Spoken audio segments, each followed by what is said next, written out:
Olá a todos, sejam bem-vindos à nossa segunda aula de programação. Hoje nós vamos aprender como utilizar o LabVIEW, como se encontrar naquele ambiente novo e vamos aprender a fazer algumas coisas básicas para poder entender o que é possível construir no LabVIEW e como construir. Então vamos lá.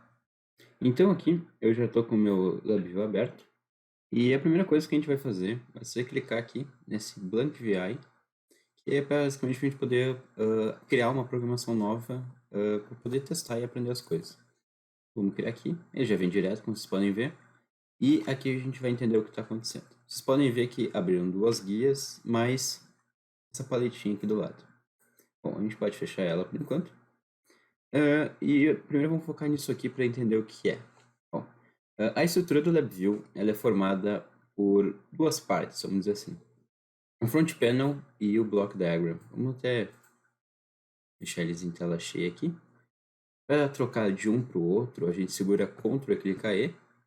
Então ele vai trocar para o outro aqui. A gente também pode clicar aqui em Window para poder trocar aqui.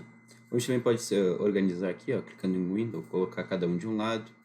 A gente também pode colocar um em cima e outro embaixo. Vai depender de como quiser utilizar aí. Eu, sinceramente, gosto de deixar a tela aberta e ficar trocando Ctrl E. Bom, o que a gente tem que entender aqui do LabVIEW? Ele é formado pelo front panel e pelo block diagram, como eu já comentei. Mas para que serve cada um? A gente pode pensar desse jeito. O front panel como se a gente estivesse numa máquina, por exemplo. O front panel seria o painel da máquina, que a gente pega, opera, bota as informações que a gente quer e recebe a informação que a gente deseja, por exemplo. Agora, no block diagram é onde acontece todo o resto. Aqui, por exemplo, vai receber nossa informação, fazer algum cálculo, alguma coisa que a gente tiver que fazer, e vai retornar a informação que a gente quer para o front panel. Aqui, a gente dando Ctrl E de novo, e vindo no block diagram, a gente pode perceber que não tem nenhuma coisa aqui inicialmente para colocar o blocos aqui.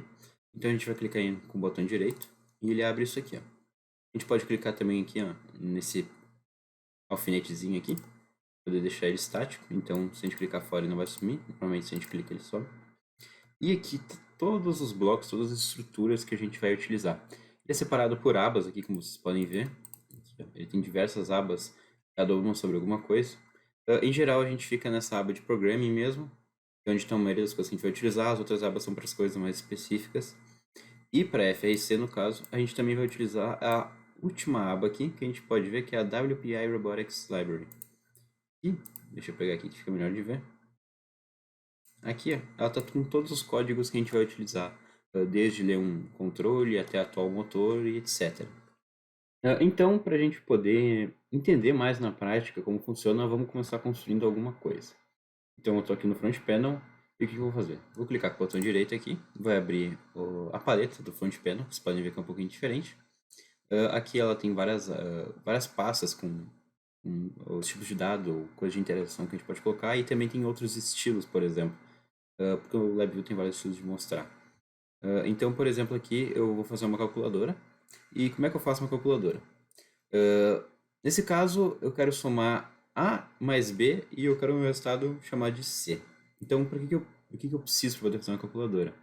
Eu preciso de duas entradas de números, uma para A e outra para B, e uma saída, que vai ser o C. Então, o que a gente faz? A gente vem aqui em Numeric, pode tanto ser no normal aqui, que também tem a mesma coisa, só vai mudar a skin, vamos dizer assim, a textura. Eu gosto do Silver. Então, vamos vir aqui em Numeric. Vamos pegar dois Numeric Control, chamar ele de A. Vamos colocar outro aqui e chamar ele de B. E o Numeric Indicator, nós vamos chamar ele de C. Tudo certo? Então, aqui no Front Panel está pronto. Agora a gente vai fazer a lógica. A gente tem que dizer que ele tem que pegar A, somar com B e colocar em C. Então, vamos dar um Ctrl E e vir aqui para o block diagram. E como vocês podem ver, apareceram eles aqui, ó. Por exemplo, se a gente clicar duas vezes aqui, ele vai mostrar qual que é, então a gente pode ter certeza que são os mesmos. Uma coisa que eu recomendo fazer é, como os blocos são um pouquinho grandes, a gente pode clicar com o botão direito neles. Aqui eu selecionei todos no caso. E clicar aqui em View as Icon, que daí ele vai deixar eles menorzinho, não tem nenhuma perda e fica mais organizado. Então o que a gente quer fazer? A gente quer somar A com B e dizer que é C. Então, a gente vai vir aqui na nossa paleta, vai vir aqui em numérico, e a gente tem as funções de matemática, vamos dizer assim. Aqui, por exemplo, a gente tem a função somar. Então, a gente pode pegar ela aqui e largar ela aqui no meio.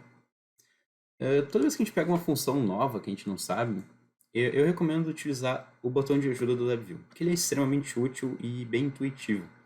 Ele é esse botãozinho aqui, ó, esse amarelinho aqui, interrogação amarela. A gente clica nele, ele vai abrir uma janela. Você pode ver que ele não tem nada aqui por enquanto. Mas, por exemplo, se eu colocar meu mouse em cima do somar aqui, ó, ele vai puxar ali o somar. Vocês podem ver aqui, por exemplo, que ele explica como o somar funciona. A gente tem as entradas x e y, e a gente vê que a saída significa x mais y. No caso de somar, não tem tanta importância. Agora, por exemplo, se eu fosse pegar uma subtração aqui, eu preciso saber quem está subtraindo quem, né? Então, por isso que é importante. A gente sempre sabe que o de cima é o primeiro e o de baixo é o segundo. Ou seja, o y está subtraindo o x, ou o x está sendo subtraído pelo y. Isso também importaria, por exemplo, numa divisão, que é o mesmo caso. O x está sendo dividido pelo y. E isso tem importância diferente, por exemplo, na soma e na multiplicação, que dá no mesmo. Então, aqui a gente continuando. Vou deixar ele aqui aberto para a gente poder ver como ele funciona. A gente clica aqui, ó, se colocar o mouse na pontinha aqui, ó, você pode ver que ele aparece um ícone de carretel no mouse e ele começa a piscar. Se eu clicar, ele vai puxar uma linha pontilhada. E eu tenho que levar essa saída até uma entrada. Nesse caso, vamos conectar em X. Podem ver que ele formou um cabo laranja perfeitinho, quer dizer que está tudo certo. Aqui eu vou pegar B, e vou fazer a mesma coisa aqui.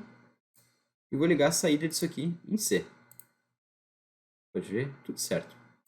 Coisa interessante de perceber no LabVIEW é que como ele é formado por esses cabos e blocos, os cabos têm diferenças. Vai estar aparecendo uma tabela aqui na tela.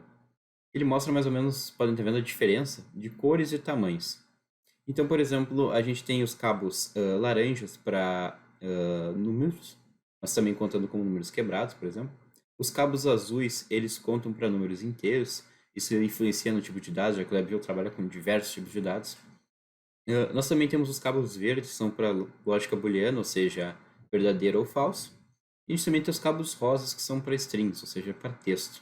Você pode ver que a grossura muda dependendo de quantos dados estão passando por ali. Então, por exemplo, o mais fino é um dado só. Daí depois a gente tem uma array de uma dimensão, ou seja, uma fileira de números ou de dados. E depois a gente tem um array de duas dimensões e podendo aumentar mais. Então a gente pode entender que tipo de dado está passando pela cor e quantos dados estão passando pela grossura do fio. Isso é muito legal. Agora aqui voltando, a gente vai clicar Ctrl de novo. E a gente tem aqui o nosso front panel. O que a gente vai fazer? Vamos executar ele para ver se está funcionando, vamos dizer assim. No caso ele não vai mudar nada porque 0 mais 0 é igual a 0. Então aqui a gente vai clicar nesse botão aqui, ó, Run, que é essa setinha para o lado. A gente clica. Rodou, tudo certo. Então agora a gente vai testar o programa. Por exemplo, para adicionar um número aqui, eu posso tanto clicar nas setinhas, quanto eu posso escrever o número aqui que eu quero. Então, por exemplo, vamos fazer uma soma, por exemplo, 11 mais 56. Vamos fazer a soma. E aqui certo, 67. Vocês podem ver que o resultado foi direto. Uma coisa legal que a gente pode utilizar aqui no LabVIEW é o seguinte, vindo aqui no Block Diagram, a gente tem essa opção aqui em cima, perto da setinha também, chamada de Highlight Execution. O que ele vai fazer? Essa opção ela vai travar o funcionamento do LabVIEW por etapas. Então, desse jeito, a gente consegue acompanhar e ver o que está acontecendo. Então, exemplo, vamos testar aqui. A gente sabe que o A está valendo 11, o B está valendo 56, e ele vai somar aqui e vai sair 67.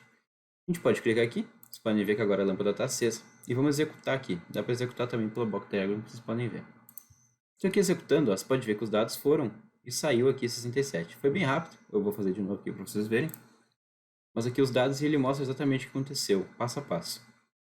Mas a nossa calculadora está meio simples ainda, então vamos dar uma mudada nela. Como a gente pode ver aqui, ele está fazendo rapidinho, fazendo a soma, e a gente está tendo que, toda vez que mudar o número aqui, a gente está tendo que clicar no botão para ele calcular. Tem duas formas de resolver isso. Tem uma forma que não é muito recomendada para se utilizar em programas finais. Ela é mais fácil, mas ela tende a dar vários problemas quando utilizar no programa final. E tem um jeito certo que a gente vai ver em seguida. Primeiro vamos ver o jeito mais fácil. Que é do lado da setinha, a gente tem o botão de Run Continuously. Que ele basicamente vai ficar girando isso aqui em loop. Então, por exemplo, eu mudo o número, ele já atualiza ali na hora. Esse modo ele é recomendado só para teste, para a gente dar uma olhada. E para programação final, para quando for para um robô, por exemplo, a gente vai fazer um loop. Bom, o que é um loop? Um loop é uma função bem conhecida na área da programação, já que ele serve para ficar repetindo as coisas por um determinado tempo ou simplesmente infinitamente. Ele é basicamente igual ao que a gente acabou de utilizar, só que a gente consegue definir o que vai estar dentro desse loop e se ele vai parar, por exemplo, ou se ele tem algum tipo de taxa de atualização, vamos dizer assim. Então, como é que a gente faz um loop? A gente vem aqui, Ctrl E, vamos vir aqui na nossa calculadora.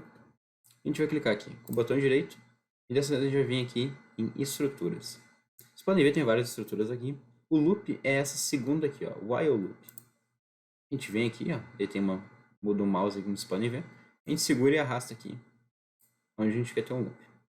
Bom, essa aqui é a estrutura do loop. Ela não está pronta ainda.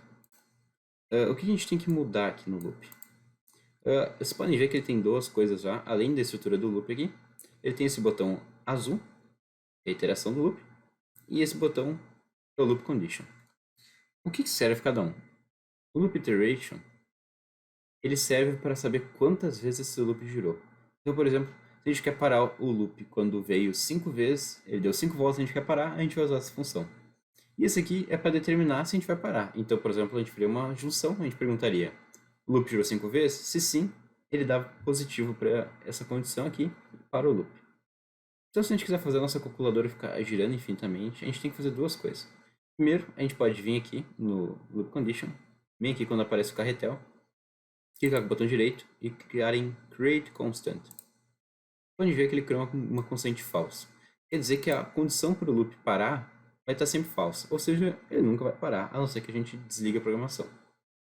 A segunda coisa importante é a gente vir aqui e definir uma taxa de amostragem. Se a gente não definir uma taxa de amostragem no loop e roda no computador, ele vai tentar girar o mais rápido possível e vai consumir muita memória RAM. E dependendo do computador, ele pode até dar uns problemas, travar e às vezes até mesmo desligar, dependendo de como for o loop. Então o que a gente vai fazer? A gente clica no botão direito, vem aqui nessa função aqui, ó, em timing, e a gente vai pegar a função de esperar, wait. Essa função ela é medida em milissegundos, como vocês podem ver aqui no ajuda, ou seja, o que eu inserir nessa portinha aqui da direita, criando uma constante, são quantos milissegundos que a programação vai esperar. Então, por exemplo, se a gente quer esperar um segundo, a gente tem que colocar 1000. Nesse caso, para programações finais do robô, a gente tem taxas de amostragens definidas, mais ou menos. Cada time define o seu, dependendo do que está utilizando. Como, por exemplo, atuação, a gente gosta de usar 50 ou 100 milissegundos. E quando a gente está atualizando algum sensor ou lendo alguma coisa, a gente coloca geralmente uma taxa mais baixa, de 50, 20 ou até mesmo 10, dependendo do que está acontecendo. Isso muda de robô para robô, dependendo da potência. É legal testar. Eu recomendo como 100 sendo mais demorado, se vocês querem ter um robô muito preciso. Mas é coisa de teste, cada um define o seu. Então aqui nesse caso eu vou colocar 500, ou seja, meio segundo. Então vindo aqui na nossa calculadora, a gente vai executar ela agora. Podem ver que ela não vai parar, ela está rodando infinitamente. Então aqui se eu atualizar alguma coisa, ele atualiza direto. Se eu quiser parar a programação, eu vou ter que vir nesse botão e clicar abortar. Vai ser basicamente o parar do LabVIEW. Então clicando aqui, ele para a programação. A calculadora ainda está bem simples, ela só está rodando infinitamente agora. Então o que a gente vai fazer? A gente vai clicar, fazer um botão de pare. O botão de pare, ele em vez de seguir uma lógica numérica, ele vai seguir uma lógica booleana. Ou o botão está pressionado para parar, ou não. Então como é que a gente faz? A gente vem aqui, em booleano, e a gente pode escolher qualquer botão. Tem o botão de pare aqui, a gente pode pegar ele. Eu gosto de pegar do silver, que eu acho mais bonito. Então vamos vir aqui em booleano, stop button. E tá aqui o nosso botão de pare. Se a gente clicar um Ctrl E e vir aqui, o nosso botão já está aqui. Então novamente, como a gente fez antes, a gente clica com o botão direito, vai em View as Icon. A gente pode trazer ele aqui mais próximo da condição de parada do loop. A gente pode já deletar isso aqui e puxar, fazer essa conexão aqui no nosso botão até o parado do loop. Então aqui se a gente executar, por exemplo, está rodando essa programação aqui, como vocês podem ver, mudando. Se eu clicar nesse botão, ele para tudo. Então, a gente também pode fazer umas coisinhas mais interessantes, que é para organização. Eu, sinceramente, eu gosto bastante. Se a gente clicar com o botão direito aqui, ó, no loop, quando ficar o mouse normal, a gente pode vir aqui em Visible Items e clicar em Subdiagram Level. Ele basicamente serve para a gente poder nomear de uma forma mais legal o loop para poder dizer o que é cada coisa. Então eu posso colocar aqui, calculador, e clicar fora. Tudo certo, está nomeado. Agora a gente vai fazer uma coisa mais complexa. Vamos mexer um pouquinho com booleano. Então é o seguinte, a gente tem a seguinte objetivo aqui. A gente quer A dividido por B menos C ao quadrado. E se a resposta do cálculo for maior do que 185, o loop tem que parar. Então vamos seguir aqui. Para isso, além de usar a matemática, a gente vai ter que usar funções booleanas, de comparação e tudo mais. Então como é que a gente vai fazer isso? Bem interessante. Vamos puxar o tempo aqui. E o que a gente precisa? Agora, a gente vai precisar de A, B e C. Só que o C ele precisa ser uma saída e não uma entrada. Então como é que a gente pode fazer isso? A gente pode clicar com o botão direito e clicar aqui em Change to Control. A partir de agora, o C é igual ao A e o B. Então vamos seguir aqui nossa lógica. A gente quer A dividido por B, ou seja, a gente vai pegar a função de divisão, lembrando que o de cima é dividido pelo de baixo. Então a gente coloca o A em cima e o B embaixo. Em seguida, a gente quer fazer o C ao quadrado. Então a gente vai vir aqui em função, vai pegar a função de ao quadrado. A gente também tem a função de potência, mas como a gente já está usando o ao quadrado, a gente pode pegar direto ela. Então vamos vir aqui. A gente pode largar aqui e pronto, a gente tem C ao quadrado. Agora a gente quer subtrair o A e o B pelo C. Então a gente vem aqui, pega a função de subtração. Pronto. O que mais a gente tem que fazer agora? É interessante a gente ter um jeito de saber qual está sendo o resultado, para saber se ele vai parar certo. Então, vou criar outro indicador numérico aqui. Vamos chamar ele de resultado. E agora a gente vai pegar o resultado aqui e colocar ele aqui dentro, para a gente poder ter mais ou menos uma noção de qual está sendo o resultado mesmo, nosso cálculo. Agora a gente tem que criar a condição para o nosso loop parar. Então, se vocês se lembrarem bem, a condição é que o nosso cálculo seja maior do que 185. Clicando no botão direito na nossa paleta, a gente tem duas áreas, duas pastas. A gente tem a booleana, que serve para fazer comparações entre os booleanos, e a gente tem a aba de comparação. Aqui serve para colocar qualquer tipo de outro dado, ou até mesmo os próprios booleanos, e comparar e sair um dado booleano dependendo de qual for a pergunta. Por exemplo, a gente tem o igual, ou seja, se as duas entradas forem iguais, ele dá um positivo, senão não. No nosso caso, a gente quer um maior. No nosso caso, a gente vai colocar aqui, vai ser o seguinte, a gente quer que x seja maior do que y. Nesse caso, y é 185. Então, o botão direito, criar constante, 185. E a gente vai puxar aqui o fio para fazer a comparação. Agora, a única coisa que a gente tem que fazer é puxar a resposta dessa comparação e colocar para parar o loop. Então agora a gente pode vir aqui e executar. Então, vamos lá. O nosso resultado está menos 4.224. Então a gente vamos baixar um pouco aqui o C. Vamos colocar, por exemplo, 10. Menos 99. Então, por exemplo, se eu aumentar bastante aqui o A, vou aumentar, por exemplo, o A para 50 e diminuir o B para 2. gente vai brincando aqui até chegar num resultado que seja maior do que 185. Então aqui colocando um resultado maior que 185, podem ver que o loop vai parar. Quer dizer que a nossa condição lá funcionou. A gente pode usar de novo isso aqui, ó. Vamos separar agora a tela em dois. A gente pode, dessa vez, ativar aqui de novo o Highlight Execution e poder observar certinho o que está acontecendo. Vamos baixar aqui do 400 para, por exemplo, 90. E vamos executar aqui. A gente pode ver aqui, ó, por exemplo, ele fez a comparação e aqui ele deu falso. Então, a gente pode, por exemplo, vamos mudar isso aqui para 0,5. Agora vamos esperar, ele está fazendo a volta do loop. Assim que ele terminar essa volta, ele vai fazer a comparação de novo.